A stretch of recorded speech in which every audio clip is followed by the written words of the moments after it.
PCS पाठशाला में आप सभी का स्वागत है। यूपीएचएससी असिस्टेंट प्रोफेसर की सीरीज चल रही है और घटना चक्र की सीरीज है और यह 17वां सीरीज है मित्रों, 17वां सीरीज है। और इसके पहले का वीडियो अगर आप लोगों ने नहीं देखा है तो प्लेलिस्ट में जाइएगा। यूपीएचएससी असिस्टेंट प्रोफेसर घटना चक्र की सीरीज चल रही है, 17वां सीरीज है। एक सीरीज में 30 प्रश्न हैं और 25 प्रश्न आपके जीएस में आएंगे, जनरल सिटी में। तो मैं 15-15 क्वेश्चन करके ही करा रहा हूँ। तो आइए, और इसके पहले का वीडियो नहीं देखे हैं तो प्लेलिस्ट में जाइएगा। यूपीएचएससी असिस्टेंट प्रोफेसर घटना चक्र टो सीरीज के नाम से प्लेलिस्ट बनी हुई है, प्लेलिस्ट में जाइएगा, इस पर वीडियो को देखिएगा। आइए शुरुआत करते हैं, और टेलीग्राम बिल्कुल ज्वाइन करिएगा। आइए शुरुआत करते हैं। वैश्विक लैंगिक अंतराल सूचकांक किस संस्था द्वारा जारी किया जाता है? वैश्विक लैंगिक अंतराल सूचकांक किस संस्था द्वारा जारी किया जाता है?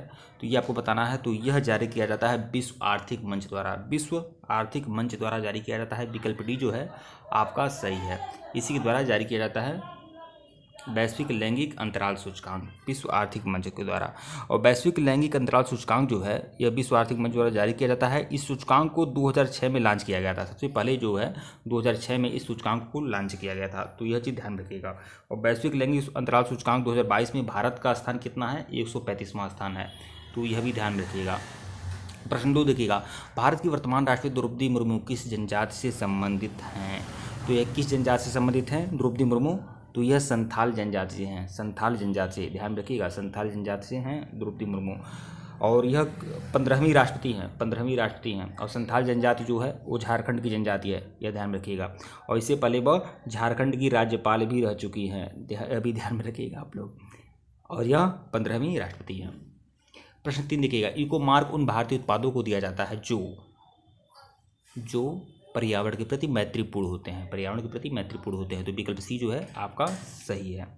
इको प्रमाण पत्र उन भारतीय उत्पादों को दिया जाता है जो पर्यावरण के प्रति मैत्रीपूर्ण होते हैं। प्रश्न 4 देखिएगा, सूची 1 को सूची 2 से सम्मिलित करना है। तो आइए सम्मिलित कर लेते हैं, क्या दिक्कत है। तो इसमें आपका कौन सा सही है ये आपको बताना है। तो 4 का ए ऑप्शन जो है आपका यही है, सही है, पहला ही सही है। तो देखिए, ए का 3 मतलब खनिज समाप्त होने योग्य, खनिज जो होते हैं समाप्त नहीं होने योग्य होते हैं, बिल्कुल। और सौर ऊर्जा जो है और समाप्त होने वाली योग्य, मतलब जो सौर ऊर्जा है वह एक और नवीकरणीय संसाधन है जिसका नवीनीकरण किया जाता है, तो समाप्त होने वाले योग्य सौर ऊर्जा है। और जो बायोगैस होगा वह मीथेन और कार्बन डाइऑक्साइड जो होंगे बायोगैस से होंगे। और वनारोपण जो है यह वर्षा से संबंधित है, तो वनारोपण होगा तो वर्षा होगा। तो इस तरह से आप सम्मिलित कर सकते हैं। विकल्प ए जो है आपका सम्मिलित है। प्रश्न 5 देखिएगा, जैव विघटित प्रदूषक है, जैव विघटित प्रदूषक है तो वाहित मल जो है, जो वाहित मल होता है, वाहित मल नदी में, तालाब में, जलाशय में जो मल होता है वह जैव विघटित प्रदूषक माना जाता है। तो विकल्प बी जो है वो आपका सही है। जैव विघटित प्रदूषक में क्या आएगा?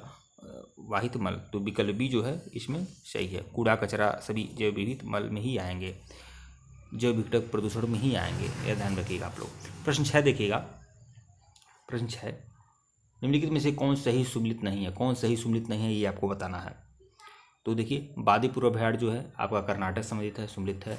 राजा जी है उत्तराखंड है, सम्मिलित है। शिमलीपाल उड़ीसा है, यह भी आपका सम्मिलित है। लेकिन कौन आपका सम्मिलित नहीं है ये आपको बताना है। तो पिन वैली राष्ट्रीय उद्यान जो है वह जम्मू कश्मीर में नहीं है, बल्कि हिमाचल प्रदेश के लाहौल में है। तो पिन वैली राष्ट्रीय उद्यान जो है वह हिमाचल प्रदेश में है, यह आपका जम्मू कश्मीर में नहीं है, हिमाचल प्रदेश में, ध्यान रखिएगा, हिमाचल प्रदेश।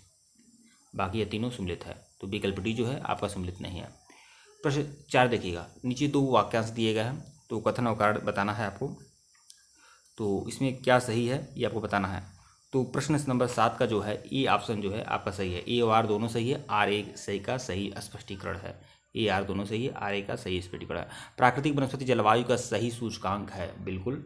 और कारण क्या है? जल प्रिय पौधे आर्द्र जलवायु में पाए जाते हैं, तो यह भी सही है। कारण कथन सही है और कथन कारण की सही व्याख्या करता है। प्रश्न 8 देखिएगा, भारतीय इतिहास के संदर्भ में निम्नलिखित में से कौन सी भावी बुद्ध है जो संसार की रक्षा हेतु अवतरित होंगे? तो भावी बुद्ध किसे कहा जाता है ये आपको बताना है। तो इसमें मैत्रेय जो होते हैं वह भावी बुद्ध हैं, जिनका अभी जन्म होना बाकी है मैत्रेय का, तो ऐसा कहा जाता है। बौद्ध मान्यताओं के अनुसार मैत्रेय जो होते हैं एक बोधिसत्व है जो पृथ्वी पर भविष्य में अवतरित होंगे और बुद्धत्व प्राप्त करेंगे तथा विशुद्ध धर्म की शिक्षा देंगे। मैत्रेय के अवतरण की भविष्यवाणी ऐसे समय के लिए की गई है जब इस लोक में अनैतिकता, अनाचार इतना बढ़ जाएगा कि मानव जीवन में असुरक्षित होता दिखेगा। इस कल की अवतार की तरह है मैत्रेय अवतार, ध्यान में रखिएगा। ऐसी बौद्ध में मैत्रेय अवतार कहा गया है। प्रश्न 9 देखिएगा, निम्नलिखित में से कौन सी नदी चंबल में नहीं मिलती है? चंबल में कौन सी नदी नहीं मिलती है? तो कौन सी नदी चंबल में नहीं मिलती है ये आपको बताना है। तो प्रश्न नंबर 9 का सी आपका सही है।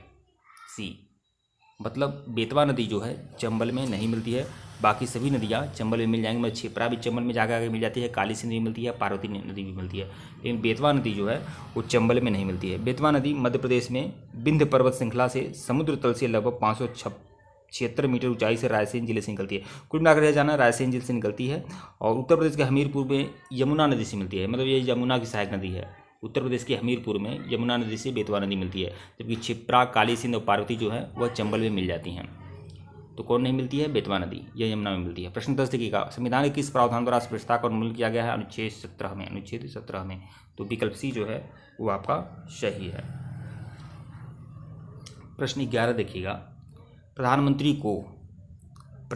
को लोकसभा के द्वारा चुना जाता है, संसद द्वारा चुना जाता है, राष्ट्रपति द्वारा नियुक्त किया जाता है, या बाकी क्या इसमें सही है?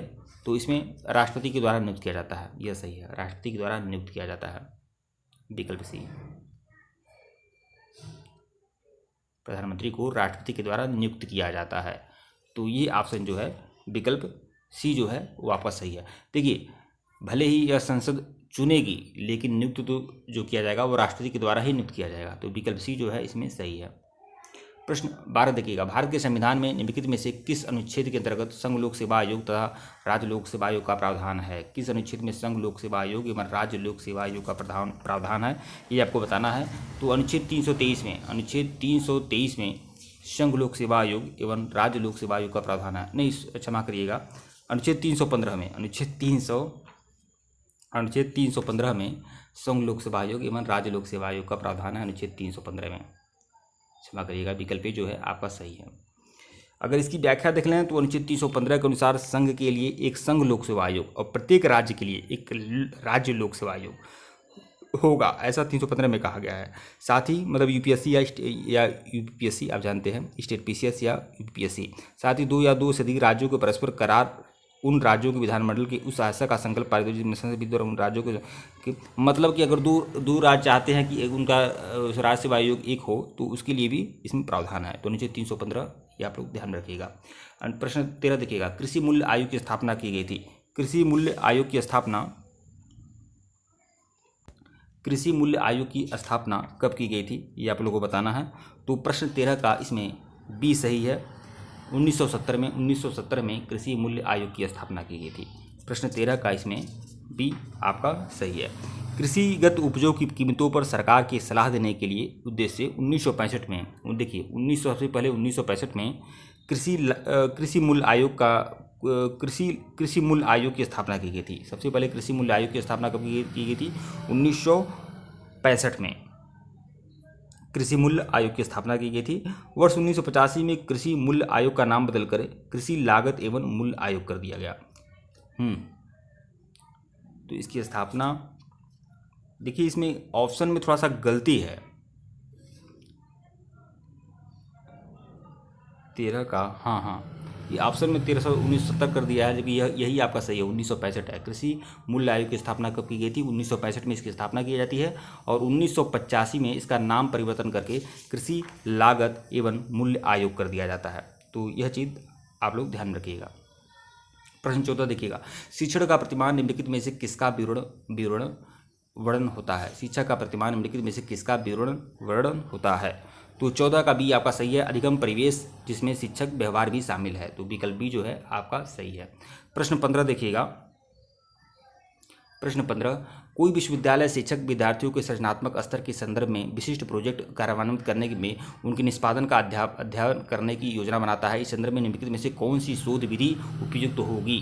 तो 4 ऑप्शन है आप लोग के सामने, तो इसमें कौन सी विधि उपयुक्त होगी? तो इसमें कार्योत्तर विधि जो है उपयुक्त होगी, विकल्प डी। ठीक है मित्रों, वीडियो को लाइक और चैनल को सब्सक्राइब करिएगा, टेलीग्राम बिल्कुल ज्वाइन करिएगा, लिंक डिस्क्रिप्शन में दिया गया है। इसके पहले का वीडियो नहीं देखे हैं तो प्लेलिस्ट में जाएगा, यूपीएससी असिस्टेंट प्रोफेसर घटनाचक्र जो सीरीज के नाम से प्लेलिस्ट बनी हुई है, प्लेलिस्ट में जाइए, इस पर वीडियो को देखिएगा। धन्यवाद आप लोग को।